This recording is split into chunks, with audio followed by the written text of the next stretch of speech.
Hello, my lovers. Trust you had a great day.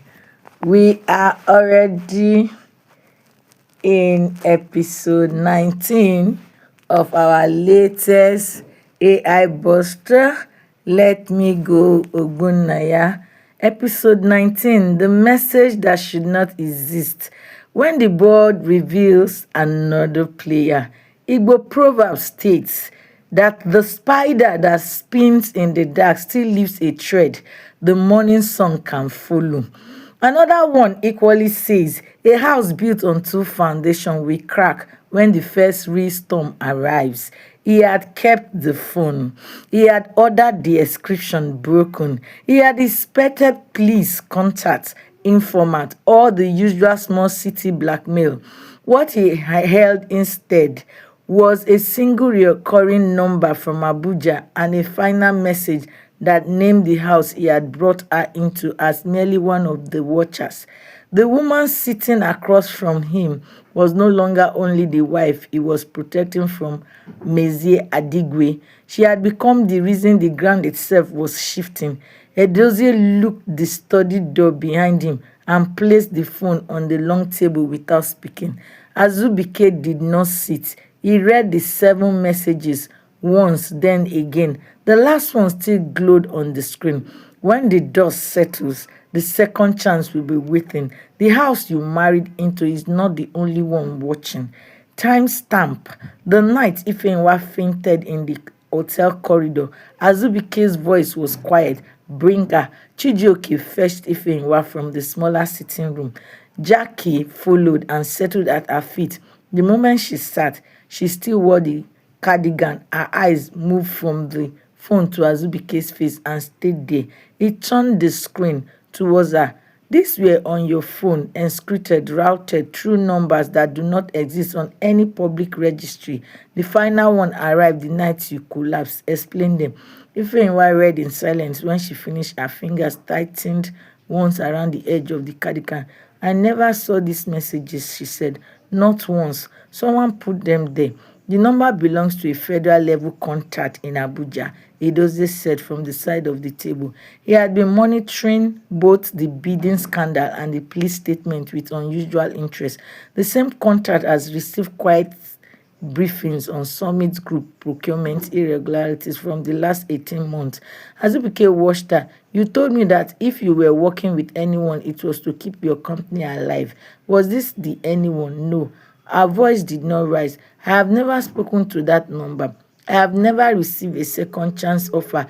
If those messages are real, someone wanted you to find them the moment you ordered the police praise. Someone who already knew you would dig. Silence settled Jackie's ears to twitch. Azubike closed the phone. It doesn't keep the number under quiet surveillance. Do not approach. Chijoke tightened every digital perimeter around this house and affirmed, from this moment, nothing leaves or enters without my knowledge. He looked at Ifeanyi again. We will finish unlocking every residual file tonight. You will sit with me while we do it. No more missing pieces. She met his eyes. And if the pieces show I am the one who has been watched longer than you realize, then the contract we signed becomes the only ground we both still control. He dismissed the 2 men. When the door closed, the room felt smaller. Across the city, Mezie Adigwe waited for confirmation that the original hard drive and recordings had been destroyed. It never came. Instead, Nnamdi Okereke sent a photograph of the second bag, the one he had packed the night before, resting on his hotel bed in a different city. The message beneath it was short. First half received. The rest will buy my silence only if the files remain in my possession until I am safely outside the country.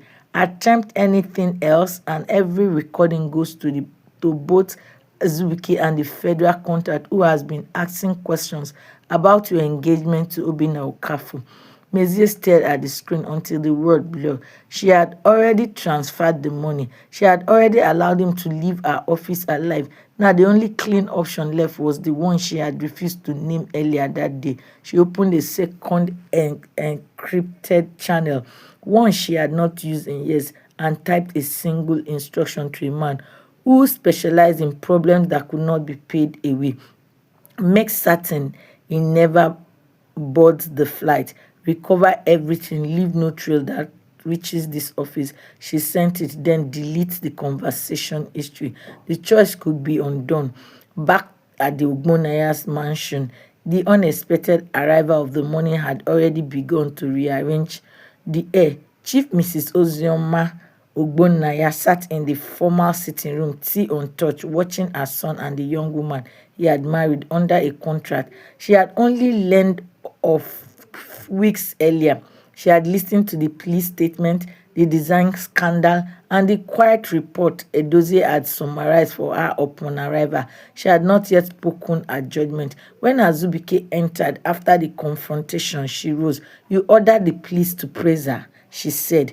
"You are digging into Mezie Adigwe's theft, and now you have discovered that someone in Abuja has been watching the woman you brought into this house." Azubike did not deny any of it. Ozioma's gaze moved to Ifeanyi, who stood a careful distance away. "I came expecting to decide whether this marriage was a liability. I am beginning to see it may be the only structure still standing when the rest of the board collapses." She turned back to her son. "Protect her if you must, but understand that the federal contract does not watch ordinary design firm. Whatever game has been running longer than your contract, both of you are already pieces on it." She left them with that and retired to the guest wing she had claimed without asking permission. That evening, the federal contact made the first direct approach. A single call came through a clean intermediary line to Azubike's private number. The voice was measured, unhurried, and carried the weight of someone who did not need to raise it. "Mr. Ogbonnaya, the messages on the phone were never sent for your eyes alone. The woman you married under paper has been of interest longer than the Enugu bidding. If you continue protecting her in public while digging in private, you will force a conversation neither of us is ready for. Consider this the only courtesy you will receive." The line went dead. Azubuike stood in the study long after the call ended. Outside, rain had begun again. Inside, the contract that had once been a quiet arrangement of convenience and mutual survival had become the only battlefield still under their partial control. Ifeanyi found him there later. She did not ask what the call had said. She simply stood beside him at the window the way she had once stood on the balcony with the sketchbook he had given her. "Whatever is coming," she said quietly, "we face it with the same broad. No more missing pieces." He did not answer at once. When he did, the words were the closest thing to a vow the contract had ever contained. Then we stopped playing, only defense. In a hotel room 2 cities away, Nnamdi Okereke never heard the soft click of the look behind him. The choice Mezie had made arrived before morning, and somewhere in Abuja, the federal contact who had watched both the bidding and the police praise marked a new file with a single word: active. Episode 20. Let's look at the preview. The consequences of Mezie's irreversible choice reach Azubike before the body does. The federal contract demands a private meeting and names a price neither Azubike nor Ifeanyi expected. Ozioma forces a family decision that binds the contract marriage tighter than either party planned. Edozie uncovers the true origin of the planted message, and the second chance promised in the final text arrives wearing a face neither of them has ever trusted.